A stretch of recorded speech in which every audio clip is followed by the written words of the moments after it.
And now it's time to hear from our incredible keynote speaker. Rosalind Hudnell currently serves as the Chief Diversity Officer and Global Director of Education and External Relations for Intel Corporation.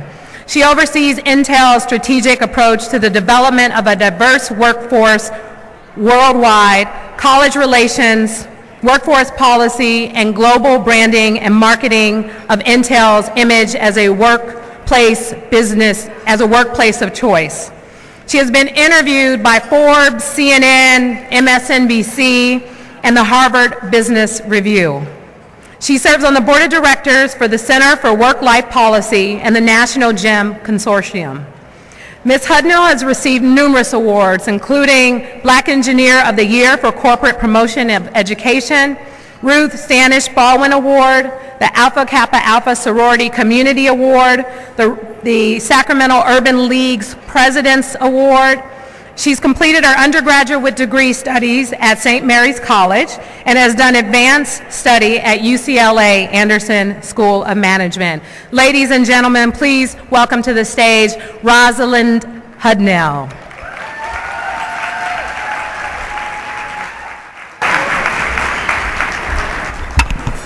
So good afternoon. So we had joyful prayer, we had inspiration, and we even passed the basket. So I guess I'm like, this is my one day to be a pastor, so the pressure is on. The pressure is on. First of all, I want to thank you for having me. It is such an honor to be here today at this event that's put on by an amazing group of powerfully confident women and 100 Black women. Let's give them a hand again. And for me, what is so personally appealing when they called to ask me is about 5 years ago, I do several leadership presentations. I do one on authentic leadership and I do one on high value leadership. And I start each one of those with a picture of Madam C.J. Walker. And I do that for two reasons. One, because I think her story of leadership is phenomenal and teaches us all many things about what being a leader through struggle is. But I also recognize that most people in this country did not know her story. Did not know that actually the first self-made female millionaire in this country was a Black woman. And that she did that, yeah, it's pretty amazing, and that she did that in the 1900s at a time where nothing around her, nothing around when she was born, would lead you to believe that she would be the first. And what I begin to think about is, where did that come from? Where does confidence come from? And then about 3 years ago, I was actually in Asia, and I did a presentation in front of brilliant female engineers. Now you have to know, I work at Intel, and I tell people the reason why the Lord didn't give me an engineering degree, because if I had an engineering degree, ooh, I'd be obnoxious. People that work at Intel think she's already obnoxious. No, I would be so much more obnoxious if I had not having an engineering degree at Intel keeps me humble. So I was fascinated. I mean, these women had PhDs, they had patents, brilliant. And one of them came up to me and asked me how I was so confident, how she could become so confident. And that struck me, that confidence doesn't come from our job titles. Confidence does not come from our degrees. Confidence comes from a place so personal and so deep in our souls. And those of us that have it and keep it are truly blessed. And I began to think about, when was the first time in my life that I felt truly confident? And when I first felt truly confident, at a moment that the moment previous, I was everything but. And it took me back to 1969. I was 9 years old. Now let me set this up for you. In 1968, we all know what happened. We lost leaders. It was the first time I saw my mother, my dad, and my grandparents cry when Dr. King was killed. It was seared in my memory from that year. But the other thing that happened in 1968 was two very life-changing moments that I didn't recognize at the time would be life-changing moments. One was a boy, to be left unnamed, pulled my hair because he thought that was flirting and chased me home. I could run fast with him. I just needed you all to know that I beat him. And my mother's mother started ironing for a woman that was a headmistress. And that woman then gave her business to the woman who was the chair of the Board of Trustees and also was on the Board of Trustees at Wellesley. And she was very impactful in convincing my parents to have me join an all-girls school. Now, I learned more of the story as I got older, but what I remembered was something really tragically happened. After that, a boy chased me home from school, and then I'm told I'm going to go to a girls' school. So I was just happy about going to the girls' school. I didn't see it as anything other than I don't have to go to school with boys. I was 9, people, I was 9. So, then I find out there's something called a mother-daughter tea that we're going to go to. And I don't remember if she said a mother-daughter tea or something we were going to go to, but what was important about this was my mom was doing a lot to get me ready.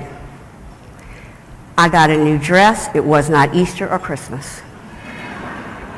I got new shoes, patent leather, cute, patent leather, yes, cute. But wait a minute, ladies, and this is a cultural lesson, but for many ladies who understand this, I had very thick hair, and I went to the hairdresser to get my hair done.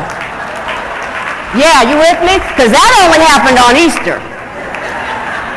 I was excited. I know boys. I'm getting new clothes. I'm going to the hairdresser. I'm looking cute. We going up to this mother-daughter tea. I'm confident. That morning, my mother, we get in the Rambler. She stops at the car wash. Now, you know, my parents were teachers. We didn't have money for hair, car wash, and she stops at the car wash. Then I'm thinking, whoa, this is like big time. I'm still confident. I'm looking cute. No boys, new outfit, I'm looking cute. We start to drive, and then we start to drive through this long driveway. And I see this house that is like no other house I have ever seen in my life. It looked bigger than the house that I'd seen on TV that somebody called the White House. This house was huge. Mother starts to slow up, we're driving, she starts to park the car, and I'm looking. And I see a whole lot of cars that don't look like ours, and I see a whole lot of cars of mommies and their daughters getting out that look nothing like me. And in that split second, that confident 9-year-old girl, I literally could feel myself shrinking in the seat. Because all of a sudden, I was different. All of a sudden, I realized the magnitude that I was different, and I immediately felt less than. And I just literally shrinked in the seat. And in my mind, I was stuttering. My favorite dog died when I was 7, and I had a really bad stuttering problem for a couple years. Most people think that's crazy because I do a lot of public speaking, but in my mind, I'm stuttering and I'm shrinking in the seat. My mother stops, she says, okay, baby, let's get out. I don't get out, I'm just shrinking.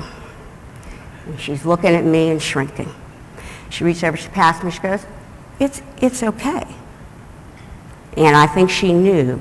And she said, you look beautiful. I remember saying this, but they're all white. She goes, I know, but you're still the most beautiful one. And she said, look, I'm going to tell you something, but you have to promise you can't tell any of these girls or any of the moms. You probably don't remember, but you took a test to get into this school. You took that test, we went to the school, and I want you to know you scored the highest than anybody. You are the smartest girl in this class, but you can't tell anybody because I don't want them to feel bad about themselves. And what it will mean is that you will always be the smartest. And so I want you to be sure and help others get smart. My mother was a school teacher. She said, so come on, it's going to be okay. You're going to be okay. Well, I still wasn't having any of that. And she had the nice, calm voice, and I'm sitting there, and I'm just looking at her. And I don't know what transpired, but I'm sure she said something else. But then you all will understand. That nice voice, mother, probably started thinking, no, look, I've gotten this car wash, I have spent money on these shoes, I have spent money on your hair, and she flipped to the mama. And her voice was like, you getting up out of this car. And all I'm thinking of is I'm still scared, but I don't know if I'm more scared to walk into that house or stay in this enclosed environment with this woman who has become the woman, you getting out this car. So I realized at that point I'm still scared. So she reached over, you know how she reached over and she like clicked so the car opened. And I knew at that point I had to get up out the car. So I get up out the car, she comes over, she grabs my hand, and we kind of are on the grass and we have to go. And mind you, it's still a long walkway. It's not like the houses I live in, you get out the car and the house is right there. It's still a long walkway. So we start walking, and remember, instead of shrinking in the seat, I'm now shrinking as I walk. And then she grabbed my hand tight, and she said, stand up straight, put your shoulders back. And then her voice changed again. She said, you're going to walk through this house, you're going to walk with your head up high. She said, you are going to be the most beautiful girl in that house. You are the most brilliant one that's going to be in that house. Don't let this house scare you.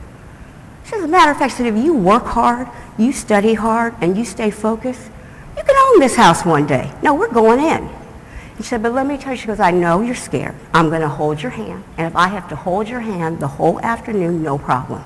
You can just stay with me. But when you're ready, let go and go do what I know you can do. Now, ladies and gentlemen, I walked in the house and everything was fine. But what I realized was, number one, that became an incredible gift for me, because that had to play in my mind the first day I walked into the classroom. And over the course of many, many years, it's begun to transpire in me in many, many different ways. Because confidence comes from a place where you truly believe not only that you matter, not only that you belong, but that you have a right to be. That you have a right to be. And so over the course of the years, what I've learned also is this reality. My mother was scared to death. She was walking into a room of women who did not work. She was walking into a room of incredibly wealthy women who had nothing in common with her except that they loved their daughters and wanted opportunities for them. She was as nervous, if not more, than I was. She was nervous if they were making the right decisions, sending me to this school. She was nervous about how I would be treated. But she didn't let any of that show. She didn't let her lack of confidence show to me, because she wanted me to be confident. And the learning over the years for me has been this: you can give confidence to someone else even if you don't have it yourself.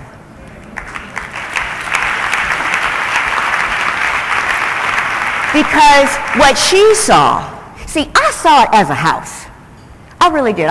She saw it as a world of opportunity. She saw it as something so much bigger. And we always want more for those we nurture and love than we ever want for ourselves. I'm at a point in my career now where I want more for the people I manage than I want for myself. If I'm confident, everybody around me is not confident, then what kind of life is that? What kind of life is that?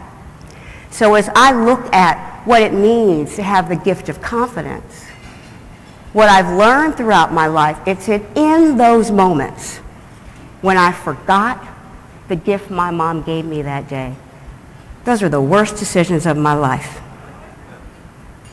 I'm gonna be honest, from the first husband,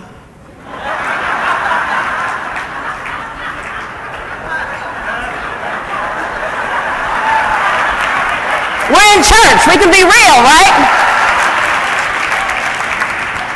To jobs I did and didn't take. But when I've been confident, when I've remembered what my mother told me, when I had that feeling, I made decisions. Sometimes they didn't work out, but they're the ones where I had no regrets because I went into it with confidence, with tenacity, and I've learned the most.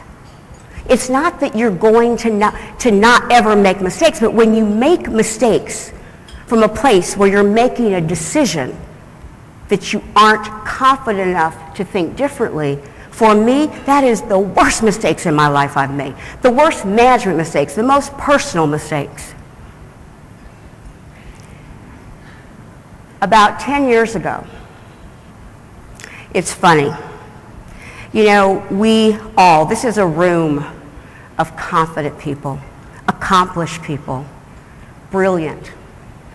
And yet, for our young ladies that are in the room, it's important for them to know that even for those of us that have achieved what everybody aspires to achieve or people think we can't achieve, because this is also a room of proof points of what can be achieved, we all at different times lose our confidence.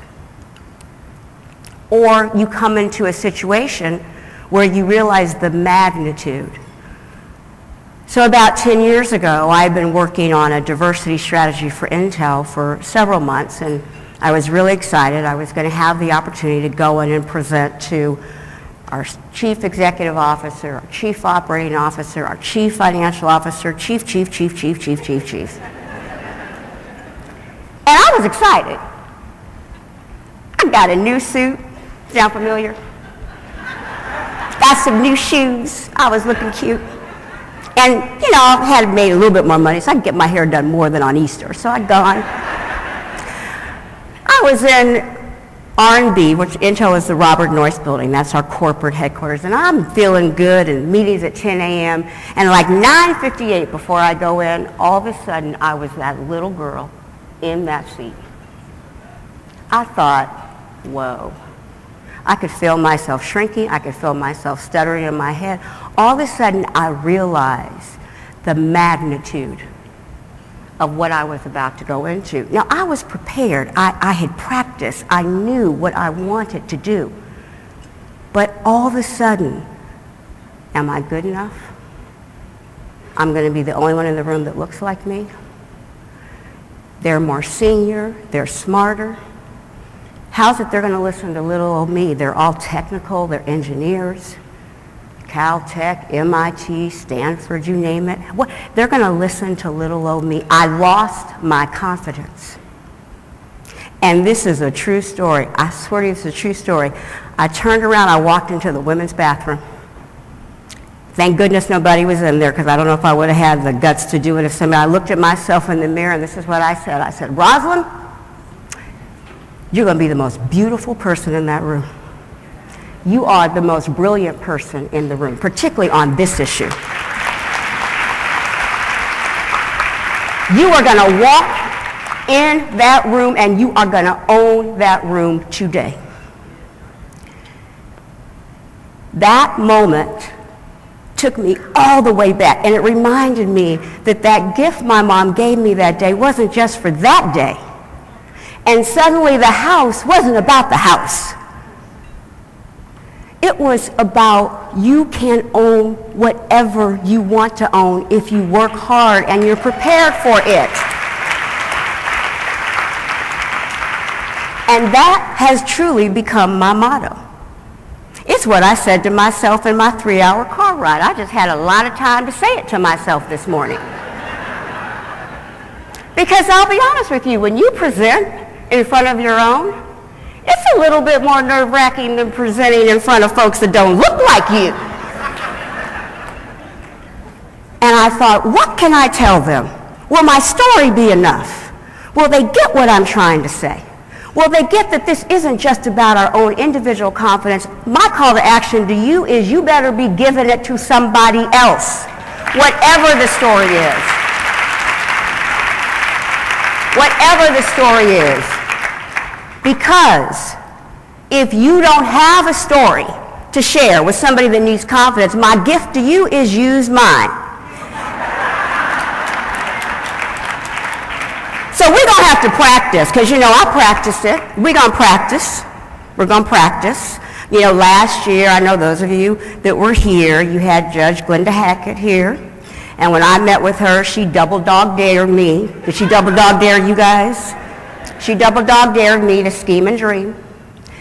And I figured if I could take the advice of Brene Brown, who's a speaker who talks about how it's important that we go back and recapture our younger selves, recapture the resilience of our youth, the joy of our youth. And after I listened to her, I said, yeah, okay, I'm going to recapture that 9-year-old confident, giggly self. I'm going to combine it with Judge Glenda that told me to scheme and dream. And I'm going to go back inside of Intel and figure out how I can be more giggly and more confident, a schemer and a dreamer, and really help us move forward with diversity even more. And so I put those together, and this is what it is. I am still the most beautiful person in the room.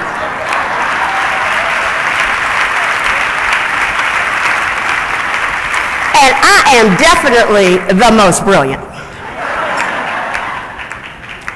And whatever room, whatever house I want to own, since I have worked hard and I have worked hard, and since I do prepare and I prepare, I can own any room, any house I want to today. So let's practice. I want you all to say, and you're going to say it to yourselves, and I want you to say it so loud so those young women hear us, because they don't think that we need to find our confidence. You're going to say, I am the most beautiful person in the room. I am definitely the most brilliant person in the room. And I can own any room, any house, any day, of any day. Y'all confident? Because I'm getting the sign. The lady in the red is giving me the sign. It has been such an honor. But what I will tell you is that there will come a day, a moment, when you will lose your confidence. In that moment. And if people are watching you, and if even the words I just told you don't work, ladies and gentlemen, fake it until they do. Thank you.